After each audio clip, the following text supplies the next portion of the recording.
rapport entre un tricoteur automatique des années 70 et le bonheur au travail?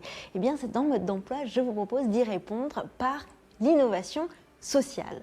En effet, je vous propose une émission entièrement consacrée à la manière dont nous pouvons chacun être plus heureux au travail et comment la région ici est en train de devenir particulièrement innovante en la matière. Nous verrons plus précisément, par exemple, une entreprise spécialisée dans la fabrication de caisses en bois, notamment pour le vin ou les champagnes prestigieux, et qui a mis en place des systèmes pour faire contribuer tous les salariés, y compris de la production, à l'avenir de l'entreprise. Ensuite, nous essaierons de comprendre pourquoi une entreprise à Jurançon spécialisée dans la sécurité a des post-it absolument partout sur les murs.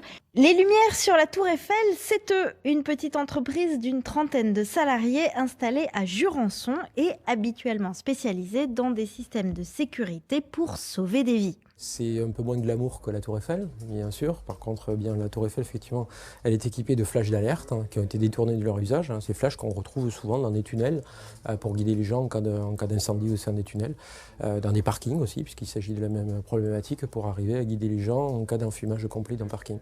Mais ce qui saute aux yeux quand on rentre dans leurs locaux, ce ne sont pas les flashs d'alerte, mais les post-it et dessins colorés qui sont la partie émergée de l'iceberg de l'innovation sociale. Comme cela, il y en a partout dans l'entreprise, sur tous les murs, avec strictement la même méthode qui est appliquée ou des variantes de cette méthode-là, mais qui se traduisent par un travail d'équipe sur lequel il n'y a plus de chef. La suppression des chefs n'est pas une fin en soi, c'est en fait une non-nécessité d'avoir à organiser le travail entre les personnes qui s'auto-organisent. Donc on parle d'auto-organisation, d'égalité intrinsèque, c'est-à-dire une situation sur laquelle tout contributeur, qu'il soit technicien, ingénieur, ou quel que soit son diplôme ou son domaine de compétences, a une valeur ajoutée ici, et donc a un droit de parole. Organisation des tâches partagées par tous, réunion de créativité, grande liberté des horaires et jours de présence, bref, notre job de rêve avec un impact déjà très positif sur l'entreprise. Alors sur un plan qualité, oui, absolument, puisque c'était le premier but recherché au départ d'un point de vue de la qualité du produit et des services et de la satisfaction des clients. Parce qu'il ne faut pas oublier, on est quand même une entreprise, donc au final, il y a quand même des clients.